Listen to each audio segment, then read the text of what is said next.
A live, então, como eu havia dito, basicamente é sobre... Eu vou comentar um pouco sobre o artigo do Paulo Belavit, que é As evidências a favor da homeopatia e as ciências básicas.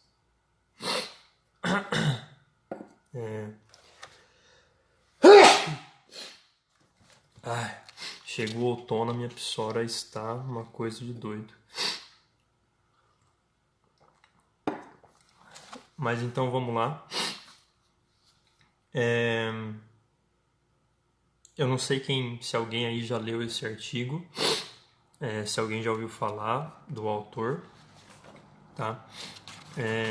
Basicamente o que se faz neste artigo é mostrar as evidências, né, a favor da homeopatia. Então ele faz como se fosse um compilado de outros artigos científicos, né, vamos por aí mais ou menos uns 30 anos de estudo em artigos científicos. E durante, então, ele faz um compilado desses 30 anos, durante todos esses 30 anos de artigos de estudo, mais focado nos medicamentos homeopáticos. Então ele vai retirando vários trabalhos e compilando esses trabalhos aqui nesse artigo dele para mostrar as evidências a favor da homeopatia, mas não só isso, mas ele vai demonstrando que as ciências básicas, ou seja, ele vai demonstrando um pouco dos princípios da homeopatia e vai colocando então cada artigo, né, vai colocando um montante de artigos para explicar e para provar cada uma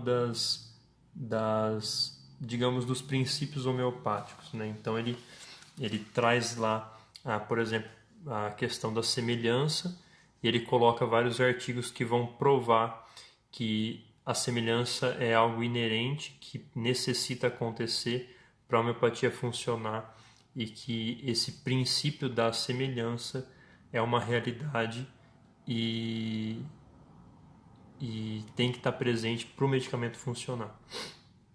E aí, então ele desce, né, uma quantidade grande de trabalhos e compila esses trabalhos em tabelas para mostrar os efeitos, né, que foram produzidos testando o medicamento homeopático em laboratório, tá bom? Então eu não vou comentar o trabalho todo, tá? Até porque isso daí eu já fiz. Tem um vídeo no canal, tá? Que é um vídeo daquela série lá que é feito para as pessoas que não gostam da homeopatia. E então tem lá no canal um vídeo onde eu comento a primeira parte desse estudo, a primeira parte desse artigo do Paulo Belavit, que vai falar disso que eu acabei de explicar, né, que seria então a parte da introdução, a parte de pesquisa básica, né, que é o princípio de semelhança, e seria mais isso. Essa segunda parte do trabalho que eu vou comentar agora na live é uma parte da pesquisa básica, mas onde ele vai trazer trazer para explicar e para demonstrar o princípio da microdose e da dinamização, né, que seriam um dos princípios da homeopatia, que seriam as doses mínimas, né? Então, mas por que as doses precisam ser mínimas? Por que as doses precisam ser ultra diluídas? Por que precisam ser dinamizadas? Através dessa pesquisa, ele vai trazer vários artigos que demonstram e provam, novamente, que o medicamento homeopático ele necessita da dinamização, ele necessita ser poucas doses, doses mínimas, e ele necessita ser ultra diluído. Tá? Então, vamos lá. Nesta parte aqui, né, como eu disse, ele vai trazer então uma explicação, e no início dessa explicação ele vai comentar uma frase de Hahnemann que fala o seguinte: um medicamento bem dinamizado, com uma suposta pequenez adequada de sua dose, se torna tanto mais salutar, podendo quase beirar o milagre em sua eficácia, quanto mais homeopaticamente correta tenha sido a sua escolha. Então, basicamente, é uma frase de Hahnemann, onde ele está explicando esses dois princípios e está falando, seguinte, o medicamento precisa ser dinamizado e precisa haver o princípio da semelhança, ou seja, ele precisa ser dado de forma homeopática, ou seja, de forma cada vez mais homeopática, ou seja, cada vez mais semelhante àqueles sintomas da doença. E aí então Hahnemann expõe até uma frase um tanto forte que vai falar, podendo quase beirar o milagre em sua eficácia. Ou seja, nossa, você fala, caramba, o negócio é bom mesmo. Mas então, o que acontece? Então, o Paulo Belavitch ele vai falar o seguinte, que tudo isso pode ser verificado experimentalmente, né, numa série de sistemas. Mais estritamente, sabe-se que este fenômeno não é uma lei, isto é, não se aplica para todos os casos. É um princípio frequentemente válido em diversas condições experimentais, quando o sistema-alvo apresenta a sensibilidade e a capacidade de resposta adequada. Tá? Então, esses estudos que ele vai trazer são feitos em animais, em plantas, em cultura de células, né? E como ele disse, certos estudos vão mostrar que tem alguns estudos você vai ver que não há resultados, mas em outros estudos há muitos resultados. Isso também depende do meio que você vai escolher para fazer o estudo, do modelo ali que você pega para escolher, e se aquele dali então tem a suscetibilidade, né? Então, ele coloca aqui, eu acho que muita gente deve conhecer, inicialmente então ele coloca o trabalho, né, aquele que deu uma polêmica danada lá na década de 80, mas mais especificamente em 1988, lá na revista Nature, né, onde o Beneviste, que é aquele, eu acho que é francês também, publicou um trabalho, né, sobre a memória da água, onde ele quis explicar que sim, né, a homeopatia funcionava através da memória da água, e onde então teve grande controvérsia, onde basicamente, para quem não conhece, o trabalho então seria, o que aconteceu no trabalho?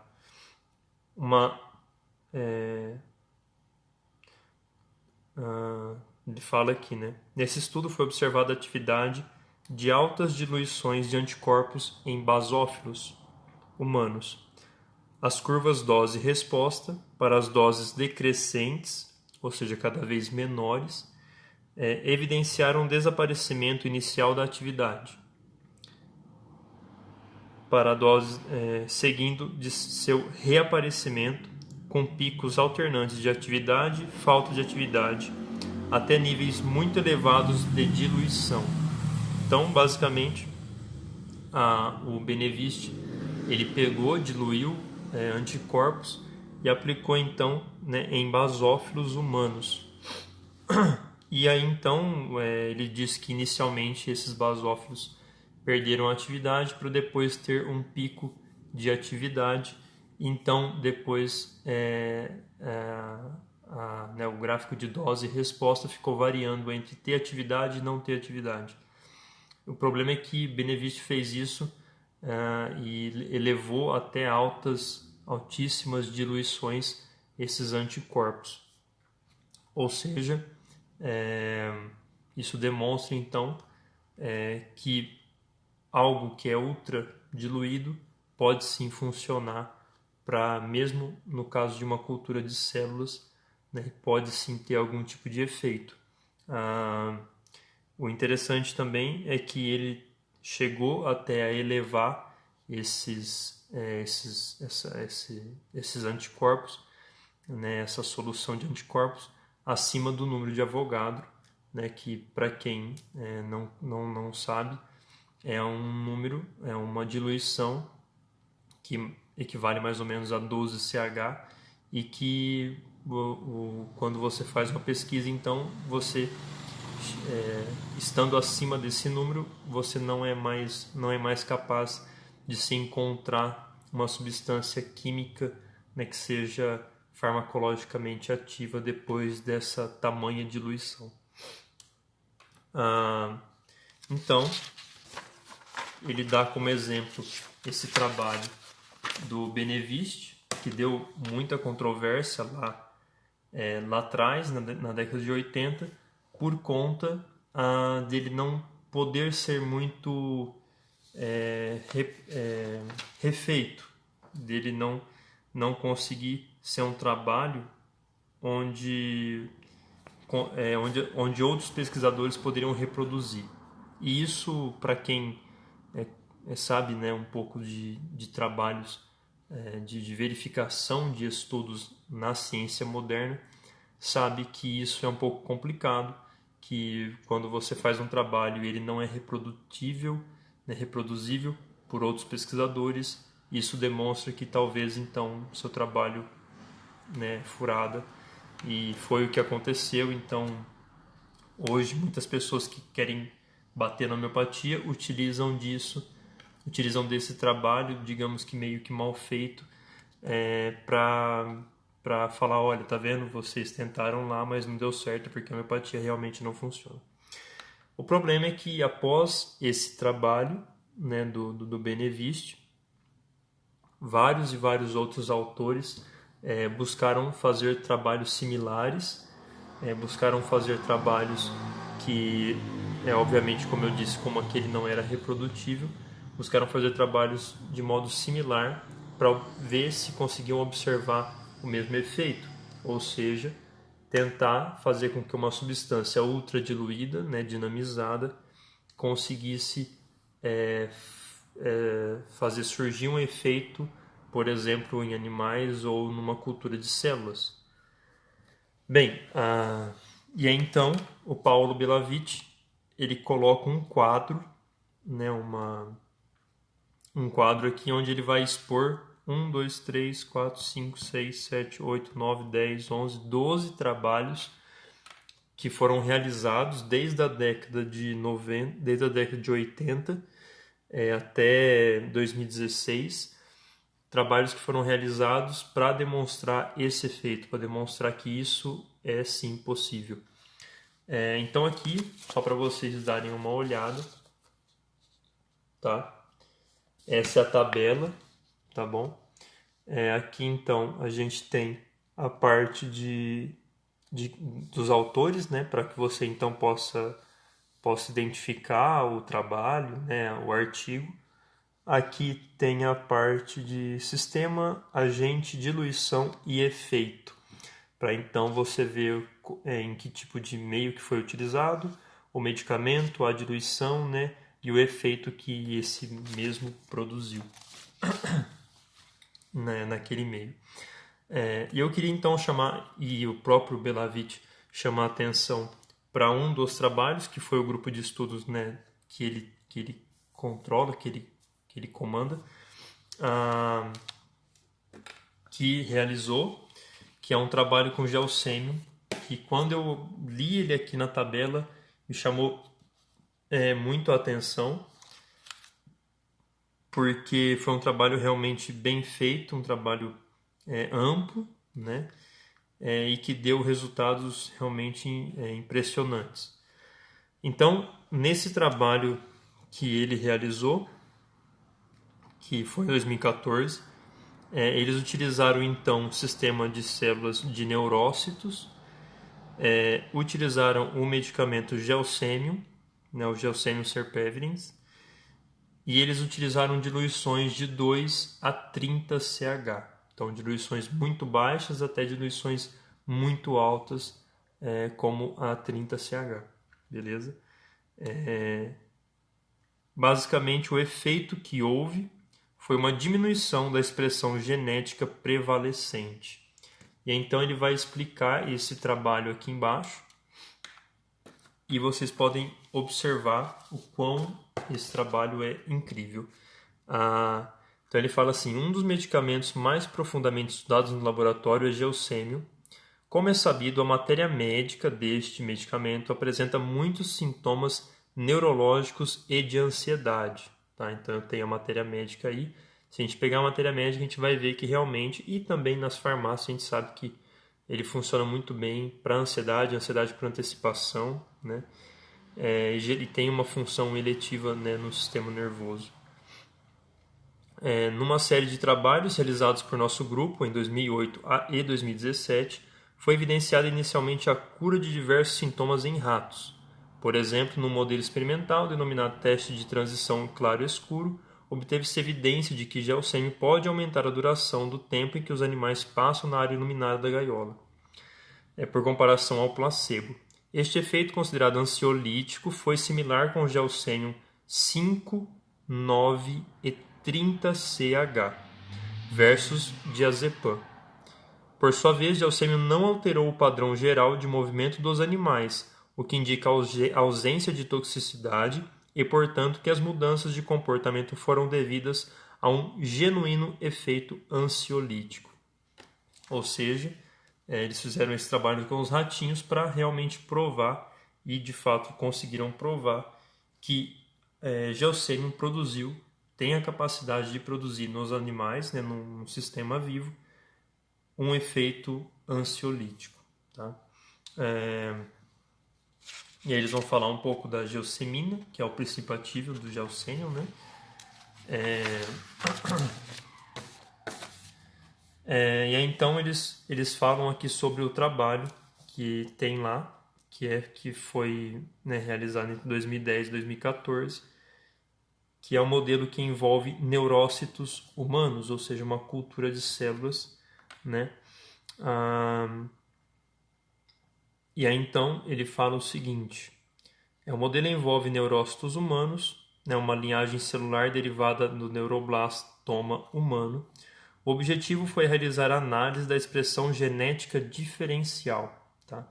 Então, para falar agora para vocês, além de mostrar, né, que sim, as altas diluições, as ultras diluições dinamizadas, elas funcionam, tá? Isso já é absolutamente provado. Ele faz isso aqui. Agora ele quer também mostrar onde, né, existe uma prevalência de ação, ou seja, do sítio de ação dos remédios homeopáticos, tá bom? Quando eu falo sítio de ação, não deixe a sua mente te levar para farmacologia clássica, tá bom? O remédio homeopático ele não age e ele não pode agir como a farmacologia clássica explica, ou seja, como o modelo chave-fechadura, porque isso é impossível para algo que realmente ali não tem uma molécula química específica que vá se ligar a um receptor, tá? Então, quando eu falo sítio de ação, é onde ele sim vai ter a sua ação, onde ele vai concentrar a sua ação, porque é onde primeiramente vai se observar os efeitos, vai se observar uma mudança, e isso ele vai mostrar nesses trabalhos aqui. Só que não se engane, não é uma ação chave-fechadura, tá? E aí eu vou explicar melhor no final do vídeo, no final aqui do comentário. Então ele fala, né, quando uma célula é exposta a estímulos ambientais, como por exemplo medicamentos, muito provavelmente a resposta envolve a modulação da transcrição de uma série de genes, né? Ou seja, você dá um remédio, esse remédio tem uma ação lá na membrana celular, uma coisa do tipo, e essa transcrição da resposta vai alterar, né, a expressão gênica daquela célula, tá? Isso sim é farmacologia clássica.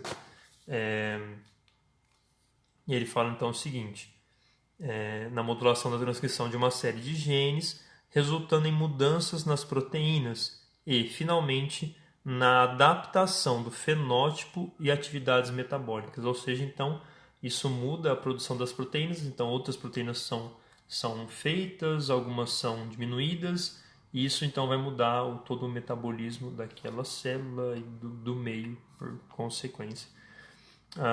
Para responder a ela é necessário medir, então ele fala aqui, né, quando o objetivo é identificar regulação genética, tem impacto no identificar as respostas específicas da célula ao tratamento. A pergunta norteadora deve ser: quais genes são diferencialmente expressos? Para responder a ela é necessário medir o RNA sintetizado e comparar os níveis de expressão de todos os genes ativados depois do tratamento com os níveis dos mesmos em ausência de tratamento, que seria o grupo controle. É um método muito sensível, mas que exige muitas replicações para se obter dados confiáveis. Então aqui ele explica basicamente, né, como que tem que ser realizado isso para você identificar, tais genes foram ativados, foram hiperexpressos, outros genes foram hipoexpressos, ou seja, esses genes aqui eles foram menos expressos, esse outro aqui eles foram mais expressos. Depois do remédio houve essa alteração, então aí nesse caso ele vai mostrar isso, tá? Então ele vai falar embaixo: os resultados mostraram que Gelsemium 2-CH induziu uma mudança significativa nas células, com hiperexpressão de 7 genes, ou seja, 7 genes foram hiperexpressos, foram mais expressos. Porém, mais notavelmente, hipoexpressão de 49 genes, né? Então, 7 genes foram hiperexpressos e 49 genes foram hipoexpressos, ou seja, 49 genes daquela célula perderam a expressão, tiveram uma diminuição da sua expressão. Muitos desses genes estão envolvidos em sistemas neuropeptídeo-receptor, sinalização de cálcio, sistemas de transdução acoplados à proteína G e vias inflamatórias. A partir desses achados, concluímos que Gelsemium exerce profunda influência nas células neuronais e que seus efeitos farmacológicos, tal como o efeito ansiolítico observado em vivo, lá nos ratinhos, pode-se dever à hipoexpressão de diversos genes envolvidos na excitabilidade celular, né? Então ele fala o seguinte, olha, o Gelsemium, como ele é dado para ansiedade, ele pode sim realmente, ele causa realmente uma hipoexpressão de vários genes, e isso então entra em total acordo com o efeito em vivo que ele causa. Ou seja, o efeito em vivo é sim uma diminuição da ansiedade, né? Ele funciona como ansiolítico, sendo então que isso tem uma relação grande com essa hipoexpressão de vários genes, ou seja, bem entre aspas, ele então causaria essa depressão desses genes, essa queda, né? Essa diminuição desses genes, tá? Então, sendo assim, né, ele fala aqui sobre um pouco das diluições que eles utilizaram, né? E então, subindo, diz aqui também que eles utilizaram diluições acima do número de Avogadro também. Ele só explicou que quando ela estava acima, né, de diluições muito altas, por exemplo, a 30CH, ele diminuía um pouco a sua ação, mas mantinha a ação, tá bom? Bem, basicamente tem isso aqui. E aqui então chegamos numa parte bem interessante, onde ele fala o seguinte: sintetizando, podemos afirmar que 1. O efeito de altas diluições em humanos com sintomas de ansiedade foi estatisticamente comprovado também em animais de laboratório, né? 2. Os neurônios humanos são sensíveis à geossêmio, com hipoexpressão de dezenas de genes associados a diversos receptores e vias de sinalização. Terceiro, o efeito é maior com diluições baixas, 2,3-CH aproximadamente, mas se conserva ao longo da série, inclusive nas altas diluições, acima do número de Avogadro, 30-CH. E 4. As evidências a partir, e aqui é um outro trabalho, né, que eu não citei,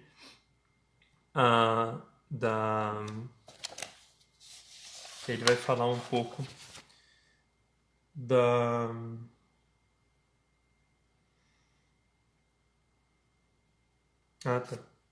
da ressonância nuclear, onde na ressonância nuclear magnética, que eles então fizeram trabalhos, eles não, né? Outros pesquisadores fizeram trabalhos, e isso eu acho que eu já falei aqui, comentando um pouco a palestra da doutora Bonamin, lá no instituto, né, em que eu faço especialização.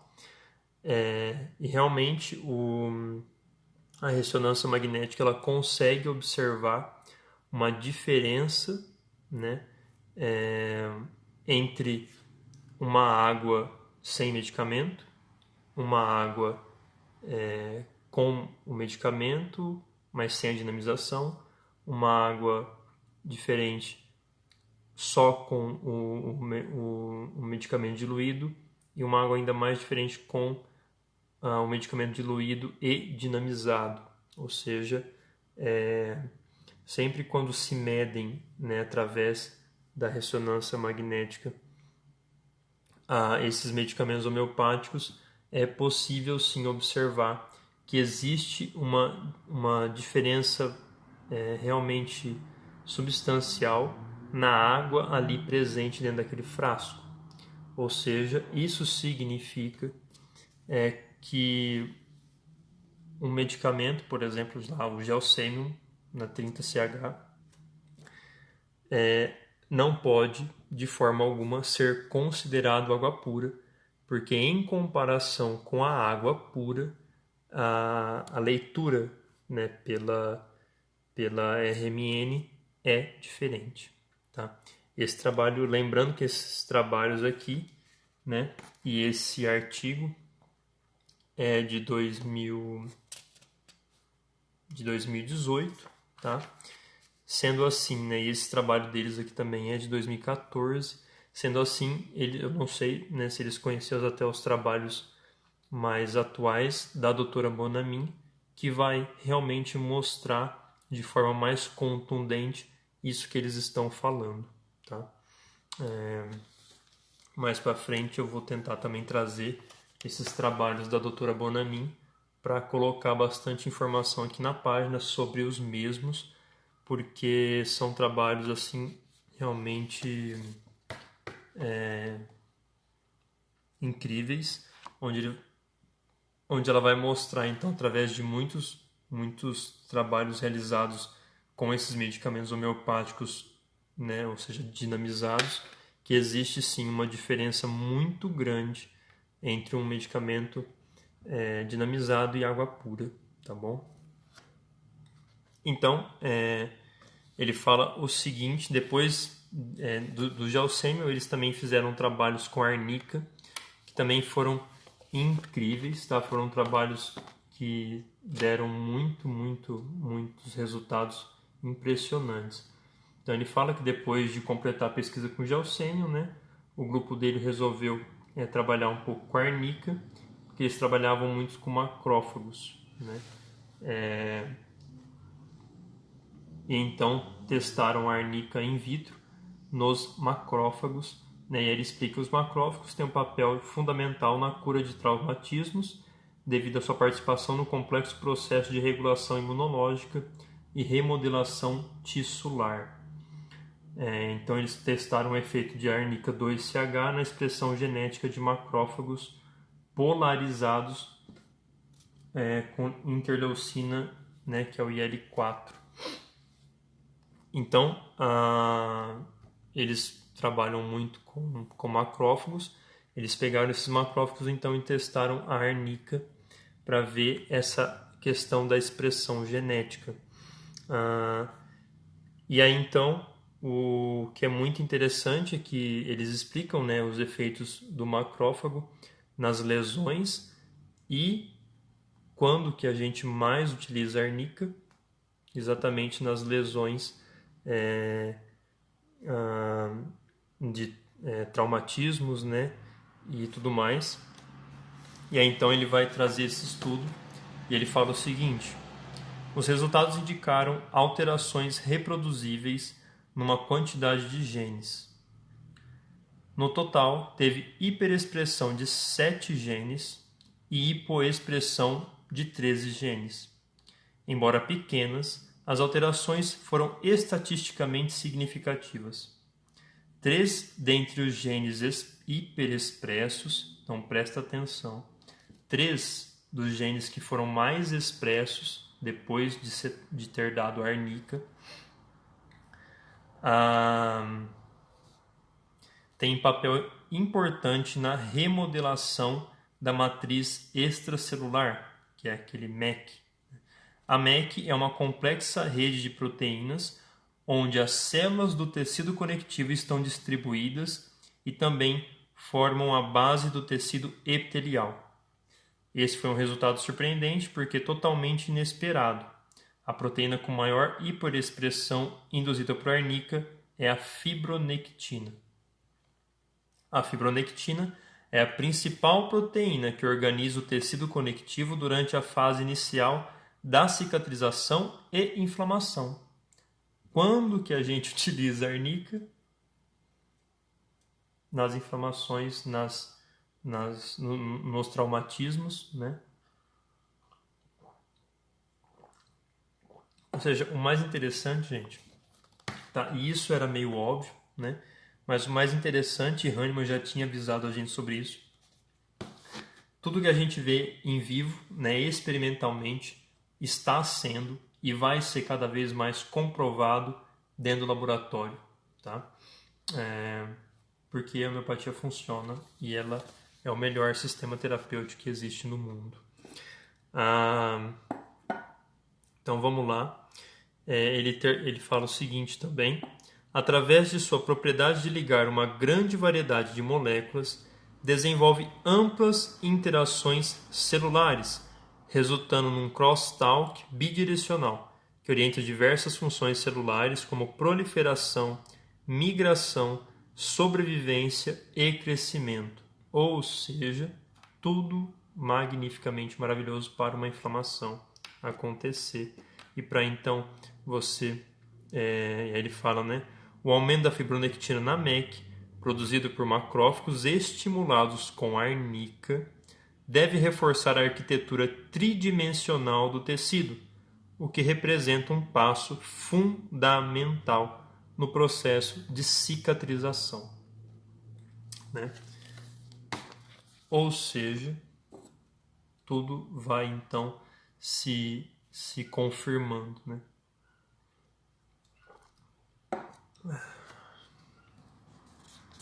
E aí, então ele vai falar mais sobre isso, tá?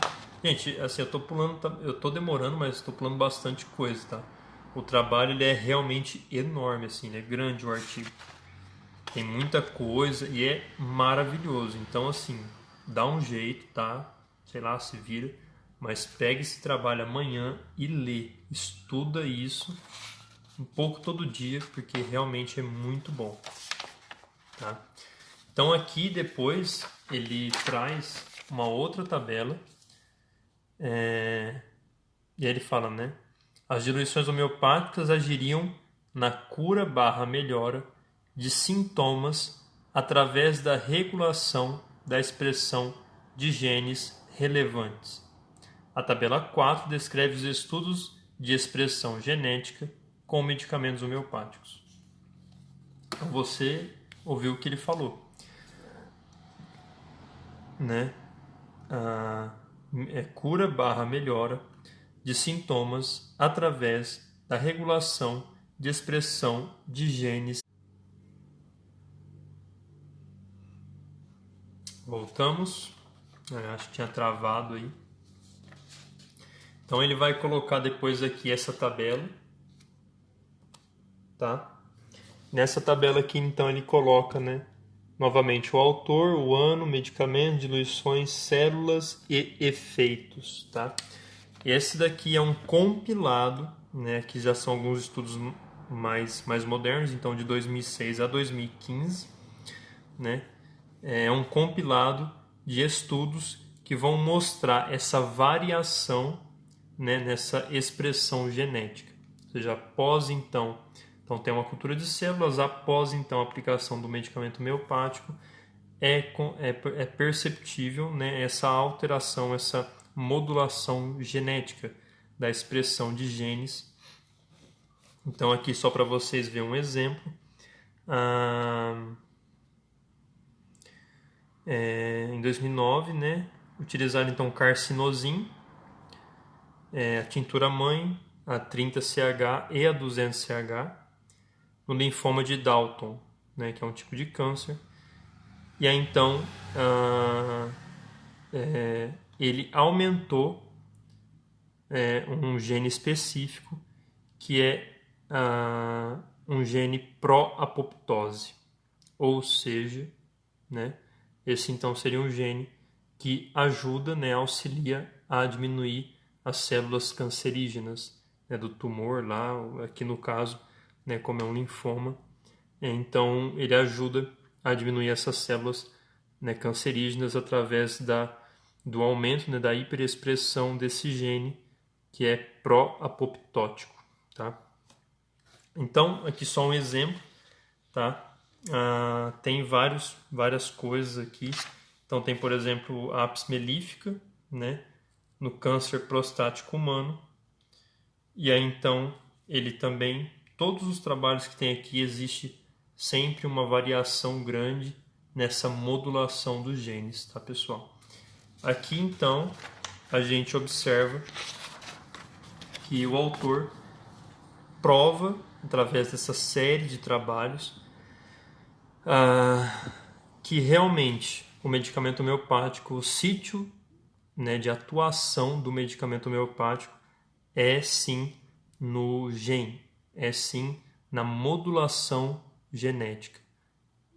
Não é na membrana celular, mas nessa modulação, né, desse gene.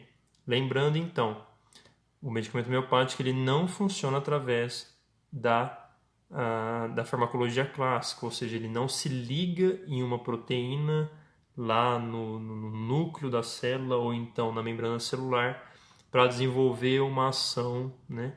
Não, ele modela alguma coisa, né, lá no gene, né? E então a gente observa que todos os trabalhos são realmente eles são unânime aqui, tá? Todos os trabalhos vão demonstrar que sim, existe essa modulação genética, existe essa modulação de genes e sempre assim, algum gene que realmente exerce alguma coisa significativa, muito significativa para tratamento daquele problema, para tratamento daquela doença, daquele sintoma, tá?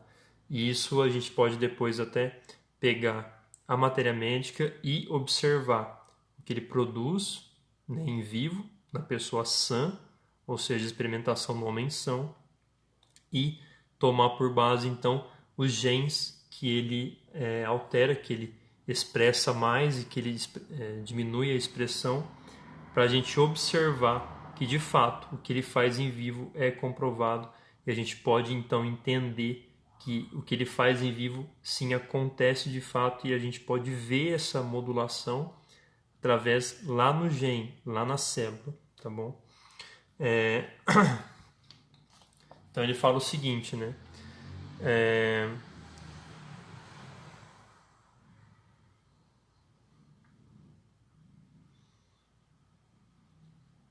Então ele fala, assume-se que os medicamentos homeopáticos carregam sinais específicos que podem ser identificados pelas células receptoras e ligam e desligam determinados genes relevantes, cujas funções estão alteradas no estado de doença.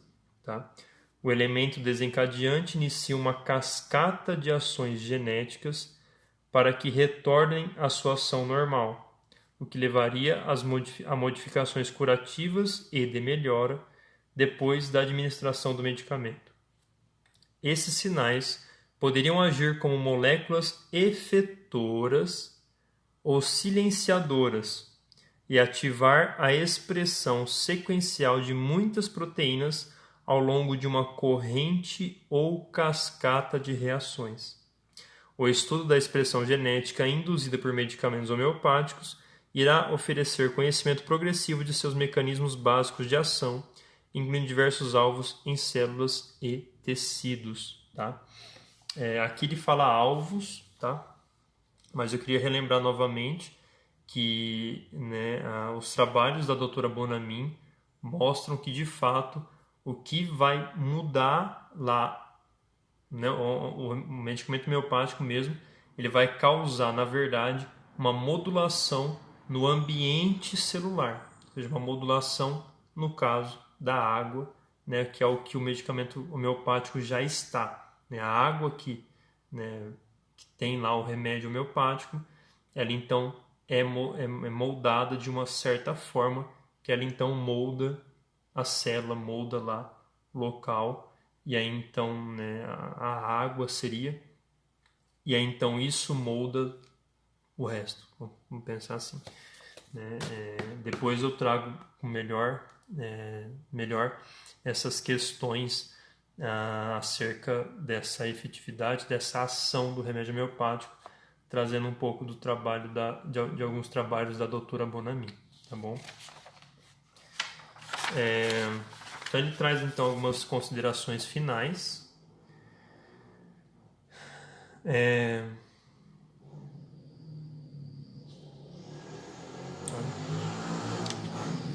Então, só para a gente terminar, vou ler brevemente essas considerações finais que o Paulo Bellavite coloca, que então é o seguinte: os medicamentos homeopáticos têm efeitos reproduzíveis em sistemas celulares, tá? Isso é provado. Observa-se inversão dose dependente dos efeitos sobre determinadas condições experimentais. Isso também é observado. Isso é aquela lei de Arendt-Schultz, tá? Se você não conhece, estuda lá, você vai ver então que isso também já é provado experimentalmente, né? Em geral, as baixas diluições têm maior atividade que as altas diluições, como esperável de acordo com a farmacologia convencional. Tá? Isso aqui, tudo bem, tá? Vamos deixar um pouco isso para uma outra live. Isso aqui é mais complicado ainda. Tá? Isso aqui a gente tem que usar um pouco do livro do Dr. Denis Demarque. Tem que usar matéria médica também para entender, tá? Tipo assim, tudo bem, tá correto, né? Obviamente, farmacologia convencional, ela vai dizer, né, que se você tem mais substância química, você consegue obter mais resultado. Só que isso daqui precisa tomar um pouco de cuidado, porque a homeopatia ela não vai funcionar como a farmacologia convencional, tá? Então, a gente entende tudo bem, isso é óbvio, mas vamos com calma, tá? Nos estudos realizados com séries crescentes de diluições, aparece frequentemente uma tendência para picos irregulares, alternando com diluições inativas. Em nenhum caso foi constatado aumento da atividade com aumento da diluição. Né? É óbvio, tá? Isso é uma coisa que a gente já deveria esperar também, porque o aumento da diluição não necessariamente ele vai aumentar a atividade, tá? Muitas vezes a gente vê, né, isso experimentalmente também a gente pode confirmar na clínica, que muitas vezes quando a gente altera a diluição, uma diluição bem mais alta, na verdade o efeito pode ser até mesmo oposto, tá? Então, exemplo disso é pulsatila na 6, que ajuda a aumentar a lactação, pulsatila na 30, que ajuda a secar a lactação, tá? Então, tá bom? Algumas dessas considerações, beleza, a gente entendeu, mas como homeopatas nós temos que lembrar que é algo esperado e isso não necessariamente quer dizer que a homeopatia em altas diluições não funciona. Tá? A atividade farmacológica dos medicamentos diluídos e agitados frequentemente se mantém inclusive nas diluições além do número de Avogadro. Né?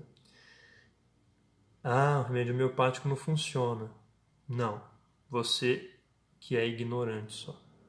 O efeito das diluições, das altas diluições, é melhor visualizado em células pré-sensibilizadas. A expressão genética é uma resposta celular particularmente sensível às altas diluições homeopáticas.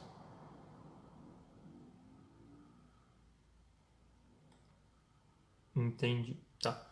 Então, essas são as considerações finais, tá?